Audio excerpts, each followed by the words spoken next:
là, j'ai envie immédiatement, comme ça, de vous proposer de sentir.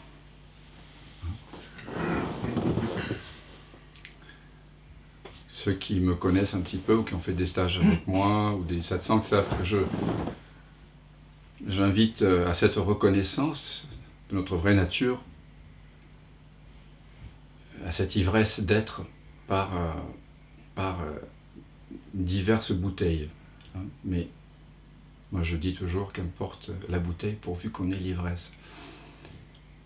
On peut aborder, reconnaître sa vraie nature à partir de la connaissance, le jnana yoga, la redécouverte de qui je suis, voie directe, inverser la flèche de l'attention, faire basculer la conscience vers elle-même, comme on dit. Mais on peut aussi sentir.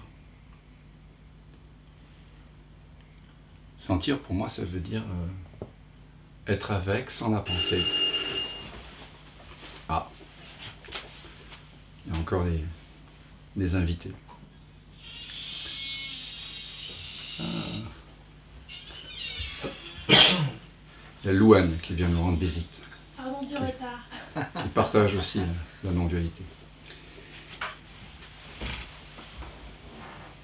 Oui, je disais qu'il y a aussi la voie du senti. Alors, ce que j'appelle la voie du senti, pour que ce soit bien clair, c'est le fait de... Quand vous sentez déjà, vous ne pouvez pas penser. Vous ne pensez pas. Et quand vous ne pensez pas, eh bien, vous n'êtes plus dans l'attente de quoi que ce soit. Vous êtes dans l'acceptation. Sentir, c'est donc être dans l'acceptation.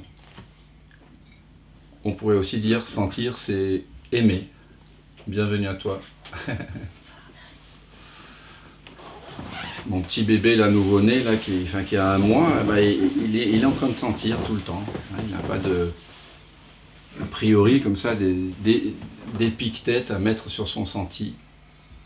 Alors il se tord souvent le visage en ce moment parce qu'il doit avoir des problèmes intestinaux comme beaucoup de nouveau-nés. Donc il n'y a que le cri, le pleur pour exprimer. Mais nous avons appris à étiqueter nos émotions, ce qui est certes intéressant, et nos ressentis corporels. Mais dans cet étiquetage foisonnant et incessant, on a perdu la faculté de sentir, peut-être. Et quand on dit qu'on sent, en fait, on sent et on pense à la fois. Quand vraiment on sent, il n'y a pas de pensée. Et donc c'est une voie d'acceptation. C'est ça que signifie profondément quand on dit accepter ce qui est. C'est sentir. C'est la même chose en fait. Parce que quand vous sentez une émotion, sans pouvoir mettre de mots sur cette émotion, eh bien vous êtes en train de l'accepter, de la sentir. Voilà. Et c'est pour ça que quand on sent une émotion, une sensation, on déshabille, on dévait l'émotion de toutes les étiquettes qu'on a mis dessus. Et du coup, on entre en communion avec elle, non pas en communication, mais en communion. Et dans cette communion affectueuse, même amoureuse, se révèle que moi qui semblais sentir et la sensation qui semble être l'objet de l'expérience, nous sommes tous deux faits en réalité de la même présence, de la même conscience, du même soi, du même un, sans second. Donc, pourquoi sentir? C'est une autre façon, si vous voulez, de reconnaître notre vraie nature, de reconnaître l'unité, le un. C'est juste une autre façon de faire. Et d'ailleurs, pour ma part, je n'ai jamais vraiment suivi ce qu'on appelle traditionnellement en Inde la voie de la bhakti, c'est-à-dire le fait de se déposer complètement devant une divinité, Krishna, Jésus, Bouddha ou d'autres. Mais quand on se dépose par amour devant la croix ou ou dans une église, devant un autel ou devant un cierge ou devant un mantra, finalement, c'est la même chose qui arrive que quand on sent. Parce qu'on disparaît. Le moi-je, l'apparente personne, notre masque, ce qu'on croit être, le sujet séparé de l'objet, disparaît dans la rencontre, dans le senti. Et donc, je rapprocherai pour ma part, on pourra en parler tout à l'heure si vous le souhaitez, ce que j'appelle le senti de la voie de la dévotion.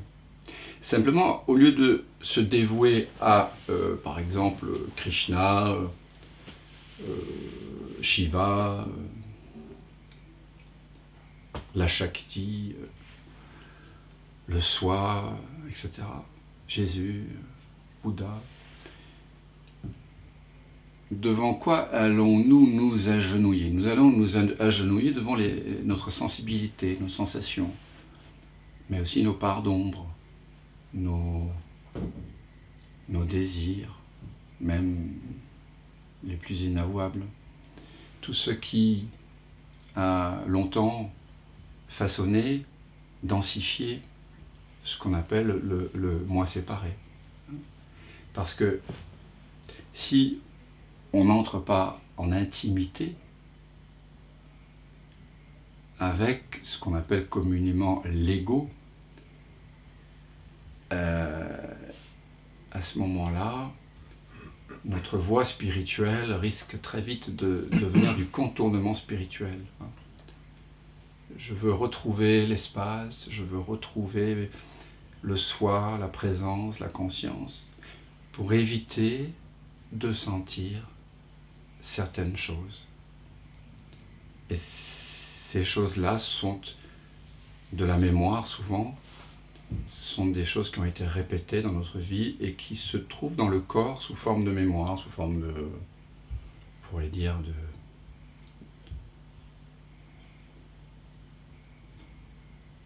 arborescence énergétique. Et pour ma part, ce que j'ai découvert sur ce chemin infini, hein, de réveil, c'est que si on l'aborde uniquement par la voie de la connaissance, le retour au soi, si on n'inclut pas toutes nos zones d'ombre, il est fort à parier qu'elles réapparaîtront et sous une forme ou sous une autre à un moment donné. Hein, le diable va ressortir de sa boîte et sera comme un empêchement de demeurer dans la présence. Alors quand on se dévoue aux sensations du corps, ou aux émotions, ou aux schémas de fonctionnement, ben, c'est en quelque sorte comme se dévouer à Dieu. Puisque si Dieu est Dieu, ben, il s'exprime partout. Et donc il s'exprime dans une fleur, dans le vrombissement des abeilles, mais aussi le vrombissement des voitures sur le périphérique, et également dans ce corps-ci sous forme de résistance, sous forme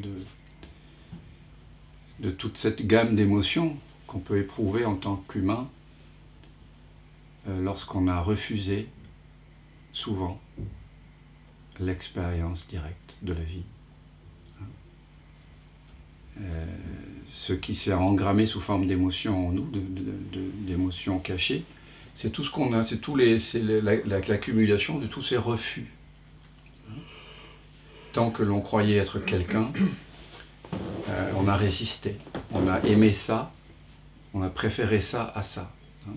Et donc tout ce réseau de préférences à répéter journellement a créé des sortes de, on pourrait dire, de manifestations de contraction dans le corps, de densification, d'îlots de densité dans le corps. Et en fait, l'ego, c'est quoi? C'est pas une entité hein, consciente, c'est une activité de la conscience, en fait. Hein. On pourrait dire une dynamique de pensée, de croyance, mais qui est toujours associée à une contraction dans le corps. Dès que vous sentez une contraction dans votre corps, une densité, et qui n'est pas liée à une maladie ou à un choc physique, ça s'appelle l'ego, en fait. Donc c'est très rapide de revenir vers le soi, vers le je suis. Et on le fait souvent et c'est nécessaire de bien séparer le bon grain de l'ivraie, de revenir souvent vers cette présence, de la reconnaître immédiatement par la vision sans tête, le neti-neti, l'investigation du soi. Mais c'est très très précieux également de découvrir en explorant les sensations du corps, donc en explorant le corps tactilement, de redécouvrir cette présence de cette façon-là. Car c'est plus facile, beaucoup plus facile de dissoudre une croyance à propos du fait d'être quelqu'un dans le mental, que de dissoudre notre sentiment d'appropriation tel qu'il se manifeste dans le corps sous forme de contraction et de préférence. Je veux pas. Hein? Ça, c'est plus subtil. Et le nœud, la racine, je dirais, la plus difficile à déraciner de notre ego, c'est ce qui se manifeste dans le corps, sous forme de contraction, donc inutile. Parce que ce qu'on appelle l'ego, hein, c'est à la fois donc une pensée, des pensées qui arrivent, mais il n'y a pas de problème avec une pensée. Le problème commence quand on croit que la pensée est ultimement vraie. Quand on pense qu'une pensée est plus vraie qu'une autre. Et là, la pensée devient une croyance, on y croit, on devient sérieux à propos de cette pensée. Et quand on est sérieux à propos d'une pensée, qu'est-ce qui se passe? Il y a une contraction qu'on ne remarque pas la plupart du temps puisqu'on est habitué, on vit avec. Cette contraction, en retour, valide l'idée que ce que je crois est vrai. Donc, vous avez une sorte de boucle, en fait, hein, infernale. C'est ça l'enfer. C'est de vivre dans cette boucle qui s'auto-valide, en fait. Et donc, il y a généralement, comme le dit Ramana Maharshi, il y a deux façons, effectivement, de sortir de cette boucle et de reconnaître le soi. Soit l'investigation du soi. Je me pose la question, qui suis-je vraiment, hein? C'est la question que finalement on se pose aussi au cœur du rêve nocturne, lorsqu'on souhaite devenir lucide au cours d'un rêve nocturne et pouvoir se réveiller d'un rêve nocturne. C'est ça, poser la question, qu'est-ce qui est vraiment réel en fait dans mon expérience maintenant? Ça, c'est de l'investigation du soi. Qu'est-ce qui est toujours là maintenant? Donc Ramana Maharshi disait, il y a l'investigation du soi et il y a l'abandon à Dieu. Mais dans l'abandon à Dieu, on peut dire aussi,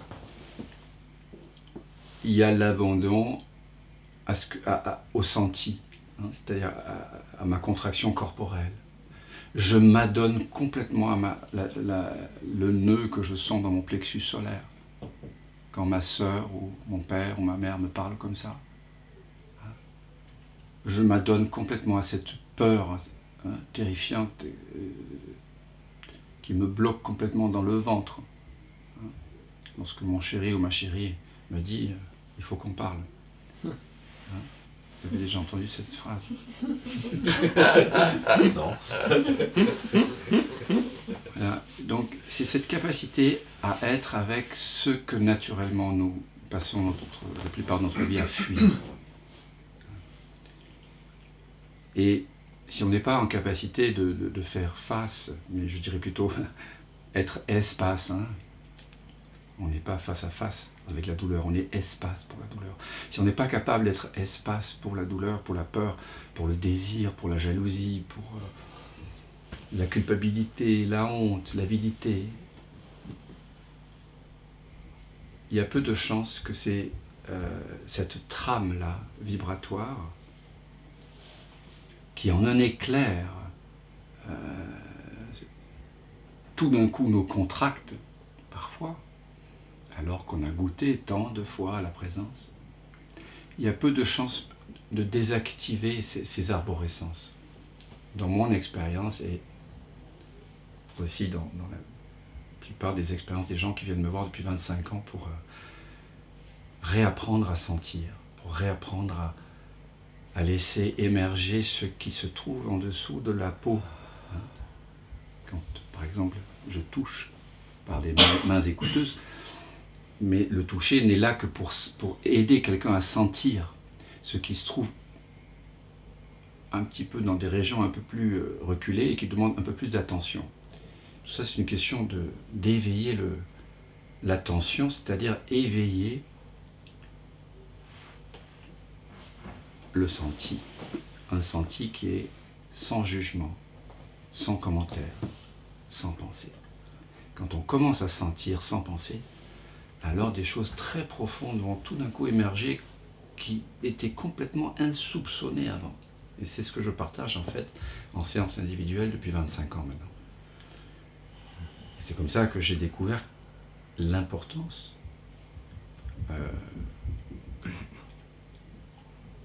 de cet apparent obstacle à réaliser le soi et à y demeurer, que sont ces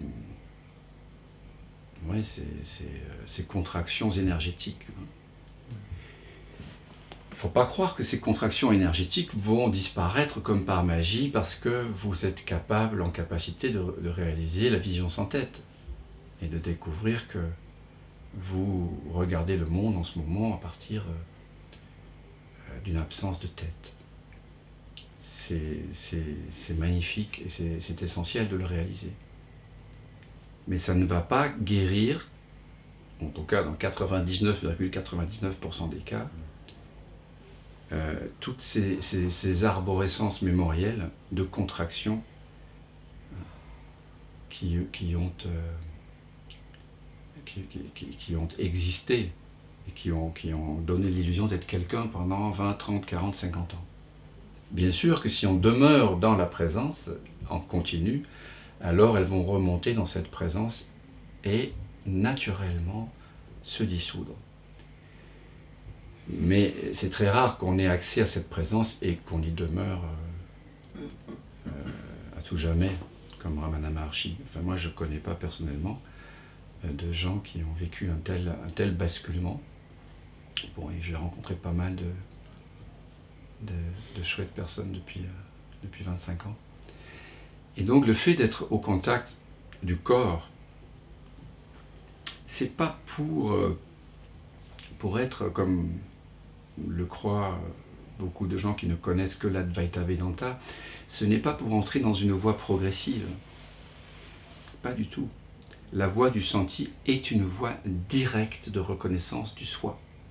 Directe. Parce que vous pouvez mourir directement et instantanément en faveur d'une émotion.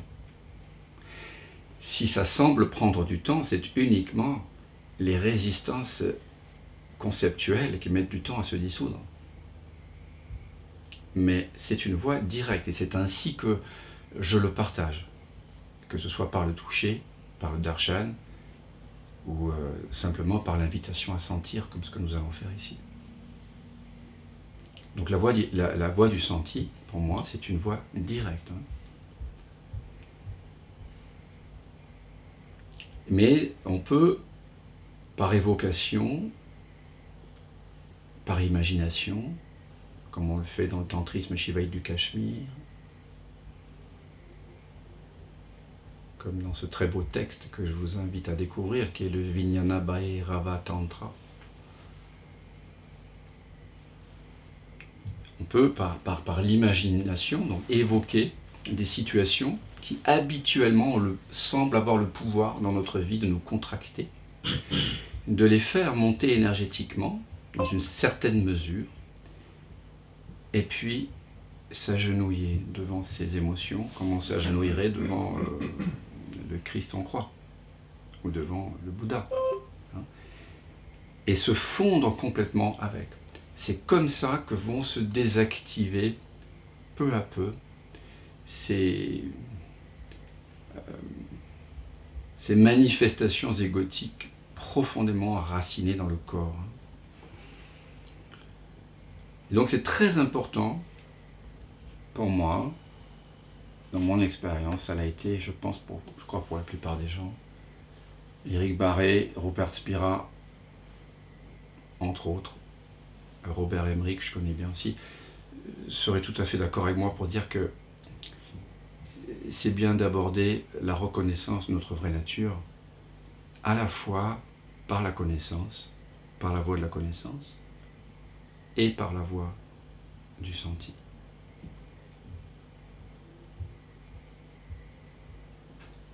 Dans chaque voie, il y a bien sûr des avantages et des inconvénients, c'est comme partout. Hein.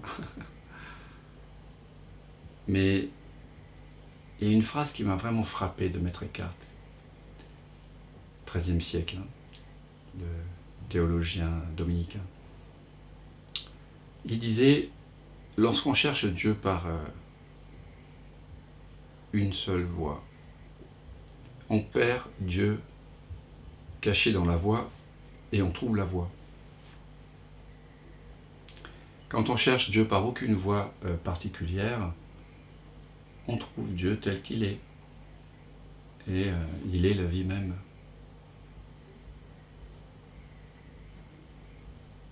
Ce n'est pas pour faire l'apologie de différentes voies, et je pense qu'on peut trouver Dieu à chaque instant et n'importe où, parce qu'il est partout.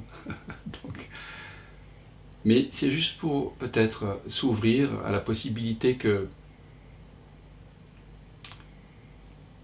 de ces deux voies.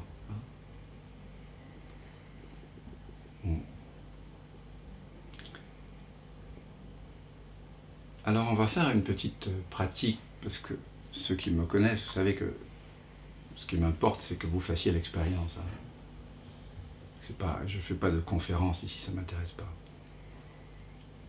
C'est juste pour poser les choses. Un peu. Parce que souvent, je vois qu'il y a beaucoup de confusion qui règne entre ces deux voies, et on les a souvent opposées. Et si vous avez des questions tout à l'heure, on pourra bien sûr tenter d'éclaircir ce qui semble confus.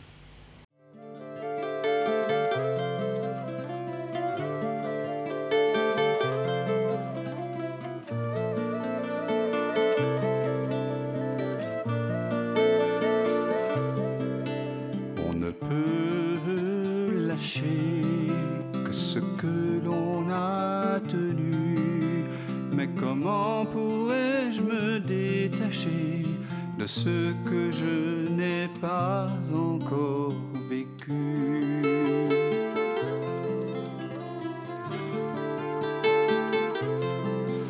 Peux-tu fuir ce qui te trouve et couper le fil ténu de ce pressentiment qui t'éprouve au cœur de cette absence reconnue?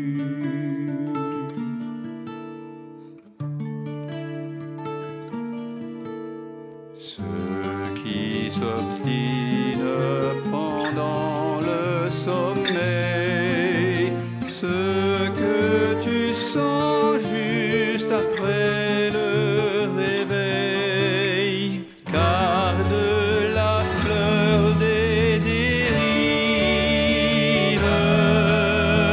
à la saveur d'autres rives, à la candeur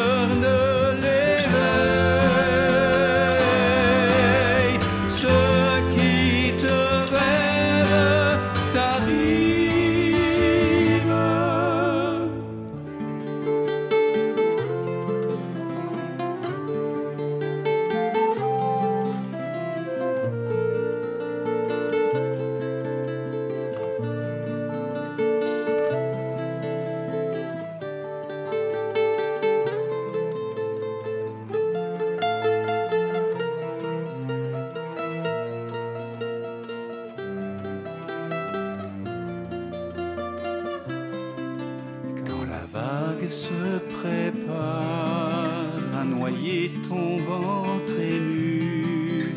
N'aie pas peur, il n'est jamais trop tard pour accueillir le souffle de ta mue.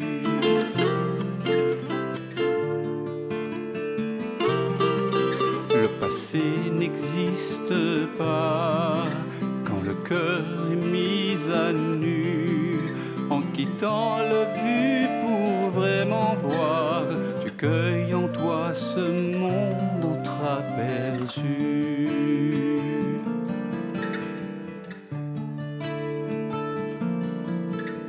Ceux qui persistent pendant le sommeil, ce que tu sens juste après le réveil, garde la fleur d'autres rives et la beauté des dérives, à la fraîcheur de l'éveil. Ceux qui te rêvent t'arrivent.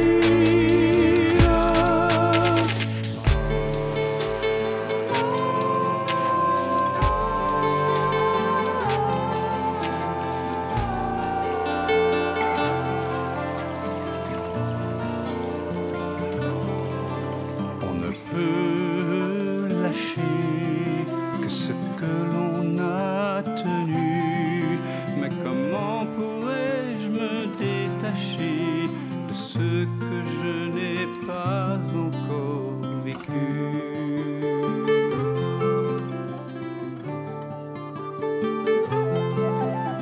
Pour renouer avec ce fil ténu qui nous relie, cet inconnu, ce lien subtil, ce fil de vie jamais interdit.